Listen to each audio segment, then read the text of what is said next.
여러분들의 경제 상식을 꽉꽉 채워드리겠습니다. 문현진의 경제 상식 사전입니다.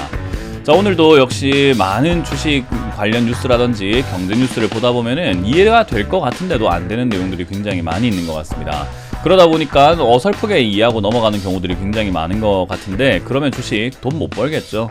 그래서 여러분들 역시나 제가 상식을 꽉꽉 채워 드릴 테니까 하루에 10분만 투자하신다면은 여러분들 충분히 경제 상식들을 챙겨갈 수 있을 것 같습니다. 도움이 된다면 좋아요와 구독 그리고 알람 설정까지 반드시 부탁드리면서 오늘도 여러분들 상식을 채워보러 출발해 보도록 하겠습니다.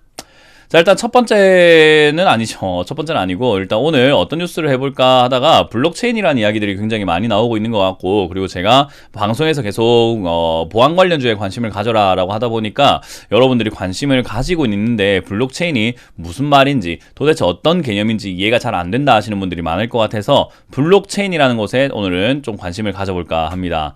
일단 블록체인이라고 하는 뉴스는 상당히 많이 보여집니다. 정부가 차세대 통신, IoT, 블록체인 등 분야 석박사 인재를 양성하겠다라는 뉴스도 보이게 되고요. 식약처에서도 블록체인 기술로 수익식품 이력을 확인하겠다라는 뉴스도 보이고요. 블록체인 품은 오라클 데이터베이스 데이터 위 변조를 막는다라는 뉴스도 보이게 되고, 그리고 트윗 하나가 27억이라고 디지털 재화가 이젠 돈이 된다. 그래서 블록체인으로 사고 판다라는 이야기까지 나오게 되는데, 도대체 이 블록체인 뭘까요? 뭘길래 자꾸 블록체인 하고 문현진 멘토는 보안 이야기를 자꾸 하는 걸까요? 한번 보도록 하겠습니다. 일단 블록체인이라고 하는 것은요, 영어로는 블록 그리고 체인, 우리가 흔히 말하는 자전거 체인 있죠. 그래서 블록들이 체인처럼 엮여 있다라는 것을 줄임말이라고 보시면 될 것 같은데, 누구나 열람 가능할 수 있는 장부의 거래 내역을 투명하게 기록을 하고요. 그리고 여러 대의 컴퓨터에 이를 복제해서 저장하는 분산형 데이터 저장 기술이라고 보시면 됩니다. 벌써 어려워요. 무슨 말이야 도대체가. 예, 이게 왜 그러냐면은 그냥 우리 어학사전에 있는 것을 제가 그대로 적어놨기 때문에 어려울 수밖에 없겠죠. 제가 쉽게 해석을 해드리도록 하겠습니다. 일단 블록체인을 우리가 어떤 식으로 바라봐야 될까라고 한다면요, 지금까지의 데이터 보안 기술은 보통 중앙 서버에 정보를 저장하게 되죠. 여러분들이 은행 거래를 한다든지 은행을 이용한다라고 한다면은 그 은행 서버에 데이터가 모든 것들이 정보가 저장이 되게 됩니다. 그리고 이제 그 은행은 결국 그 데이터들을 지켜내기 위해서 그것을 지키는 형태로 보안을 강화하고 또 서버를 구축하고, 그리고 서버 데이터를 위해서 엄청난 시설을 투자하게 되죠. 그래서 우리가 은행에 거래하게 되면 우리의 거래 내역은요, 은행 중앙 서버에 기록이 되기 때문에 아무래도 그 유지 비용 누가 내야 될까요? 기업들이 조금은 내긴 하지만은 결국 보안 유지 비용이 든다라는 거예요. 그걸 우리가 소비자들이 수수료라든지 여러 가지 항목으로 가격을 올린다든지 그렇게 해서 항목으로 가져가곤 하죠. 그리고 그 외에도 우리가 병원을 이용한다라고 했을 때는 각 병원 컴퓨터, 각 병원 서버에 우리의 의료 기록들이 저장이 되기도 합니다. 그래서 이런 여러 가지 정보와 보안 데이터들이 이제는 점점 많이 필요하고 할 텐데, 이게 과연 괜찮을까? 각각 보안을 하고 있지만 거기만 털리면 끝나는 거 아닌가? 우리의 개인정보 자꾸 유출이 되지 않습니까? 그 유출되는 것들을 막아낼 수 있는 방법이 없을까? 하다가 이제는 만들어진 게 블록체인 기술이다라고 보시면 돼요. 이 블록체인 기술은 중앙 서버를 이용하지 않기 때문에 투명성이 굉장히 강화되었다라고 볼 수가 있는데요. 중앙 서버를 이용하는 대신에 모든 거래 참여자들에게 거래 내역을 보내주고 그때마다 정보를 공유해서 대조해서 서로 맞는지 확인을 한 다음에 저장을 시켜버리는 거죠. 그래서 해킹을 하려고 한다면은 중앙 서버만 해킹을 하는 것이 아니라 이 데이터를 가지고 있는 모든 사람들의 데이터를 다 해킹을 해야 됩니다. 그래서 데이터가 서로 공유가 되기 때문에 서로 대조를 해보잖아요. 근데 어떤 사람이 해킹이 됐으면 걔가 해킹 당했으니까 이거는 가짜야, 하지만 우리는 진짜구나 라고 속아낼 수가 있는 거죠. 이걸 우리가 하나의 마을로 생각해보게 되면은 마을 촌장이 있고 마을 주민들이 있다라고 생각해봤을 때, 마을 촌장이 모든 사람들의 거래 내역, 돈거래 내역을 전부 다 장부에 적어놨다라고 했을 때 아무래도 내가 돈을 빌려줬는데 갚기 싫고, 그죠? 갚기 싫고 여러 가지 뭔가 조작을 하고 싶다면 마을 촌장 집에 몰래 들어가가지고 그거를 위조를 해서 내가 돈을 빌린 내역이 없게끔 수정만 하게 된다면은 될 수도 있지 않을까요?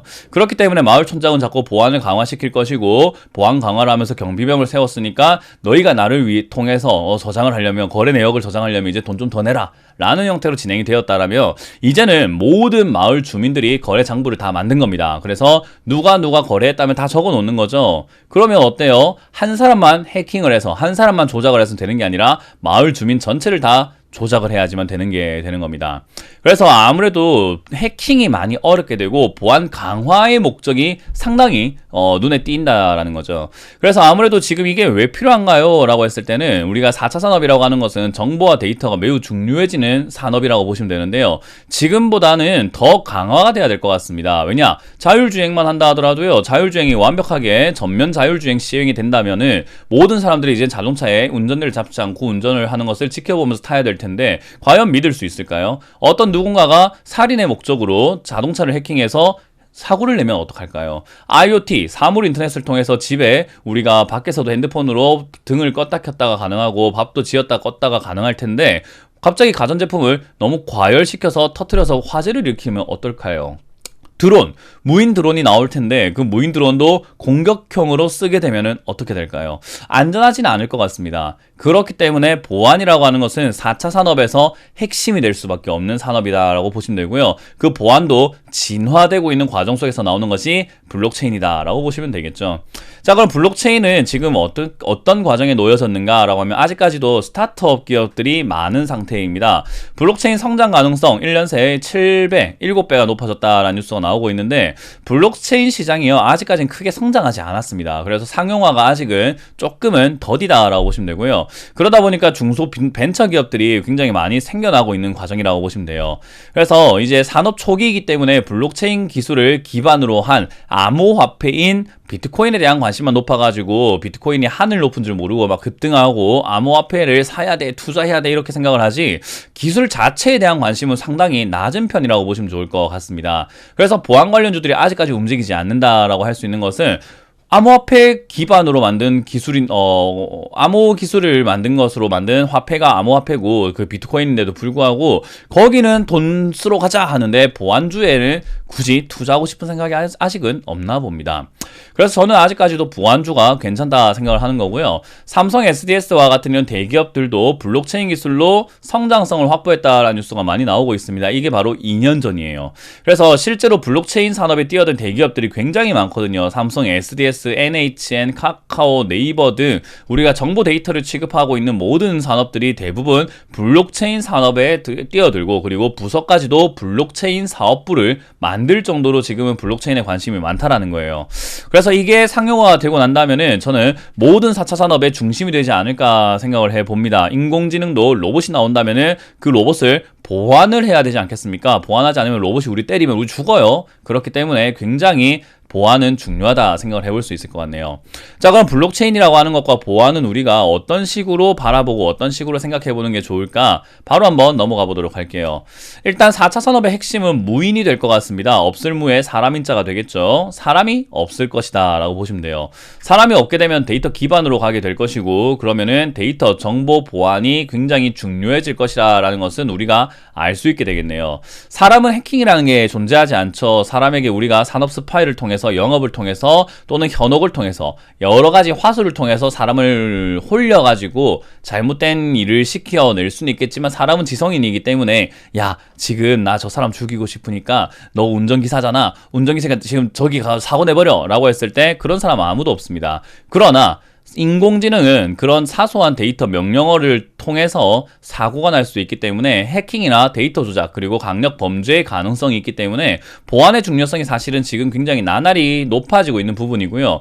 4차 산업이 지금 바로 상용화가 될 수 없는 문제도 역시 보안이라고 보시면 됩니다. 그래서 보안이 발전해야 4차 산업도 제대로 발전할 수 있다라고 해도 과언이 아닐 정도이기 때문에 보안은 여러분들이 조금 무시할 만한 테마는 아니다라고 제가 말씀드려보고 싶네요. 물론 블록체인이 보안의 최고봉인가요? 라고 했을 때 그것까지는 아닐 수 있습니다. 블록체인 이상의 보안 기술은 양자 암호 보안이라든지 양자라고 하는 게 물리학 법칙상으로는 가장 작은 단위라고 하죠. 원자, 분자 이런 거 다들 아시죠? 거기서 이 양자가 가장 작은 단위인데 그 단위로 쪼개가지고 보안을 데이터를 저장해버리면은 그거를 확인할 수 있는 방법 없다라고 합니다. 그래서 뭐 아직까지 양자 보안이라든지 이런 것들도 역시 좋겠지만 역시나 상용화가 잘 안 되고 있고 가격이 매우 비쌉니다. 그러나 블록체인은 그에 비해서 가성비가 매우 좋기 때문에 상용화시키기 위해서 상당히 부단히 노력하고 있다라고 보시면 되겠죠. 그래서 결과적으로 말씀드린다면은 이제 따라서 다양한 미래 산업이 발전함에 따라 자연스럽게 집중할 수 있는 산업은 당연히 보안 산업이 될 것이다 생각이 듭니다. 뭐 어떤 분들은 반도체가 계속 성장할 것이다 라고도 보시는 분들이 있지만 뭐 물론 그렇습니다. 반도체는 앞으로도 평생 꾸준히 계속 필요할 것 같습니다만은 그래도 보안, 이건 무시할 만하지 않을 것 같습니다. 그래서 저는 보안 산업에 대해서 관심을 좀 가지는 게 좋을 것 같고요. 역시나 당장은 아닐 수 있습니다. 왜냐하면 저는 보안이 중요하다라고 생각하는 게 장기로 봤을 때 중요해질 것이고 남들이 그때 되면은 각광하면서 보안주가 좋아 하면서 매수하기 시작을 하겠지만 저는 지금은 저만 주장하고 있을 뿐이지 보안주가 아직까지는 사람들의 인식에 중요하다는 인식이 별로 없는 것 같아요. 그래서 여러분들이 장기 투자를 생각하고 있으시다면은 단기 투자를 생각하면은 샀는데 안 간다 하실 수 있거든요. 근데 장기로 보시고 계신다면, 멀리 보고 계신다면은 괜찮은 보안주를 하나쯤은 알아놓고 내가 조금씩 묻어두는 것도 나쁘지 않은 선택이 되지 않을까 생각이 듭니다. 그래서 여러분들이 어떤 투자 관점을 가지고 어떤 방식을 이 시장을 바라보고 테마를 바라보냐에 따라서 달라질 내용이 될 텐데 저는 보안주 장기 투자 관점으로 괜찮을 것 같습니다. 그래서 저는 이렇게 말씀드리고 싶네요. 괜찮은 보안주 하나가 10 테마주 부럽지 않다라고 이야기해드리고 싶네요. 괜찮은 보안주 하나 잡아놓으면은 테마주를 여러 번 다니면서 계좌가 박살이 나는 것보다는 훨씬 더 안정적으로 그리고 별 신경을 쓰지 않더라도 괜찮게끔 여러분들께 좋은 선물을 안겨다 주지 않을까 싶습니다. 그래서 저는 보안주에 대해서 관심을 가지자라는 전략을 드려보도록 하고요. 보안주는 여러 가지 종목도 있고 대형주, 소형주, 중형주 여러 가지 크기로 나뉘어져 있기 때문에 관심을 가지고 괜찮은 투자를 한번 해보시면 어떨까라는 조언을 드려보겠습니다. 자, 이렇게 오늘은 마쳐보도록 할게요. 지금까지 문현진 멘토의 경제 상식 사전이었습니다. 고맙습니다.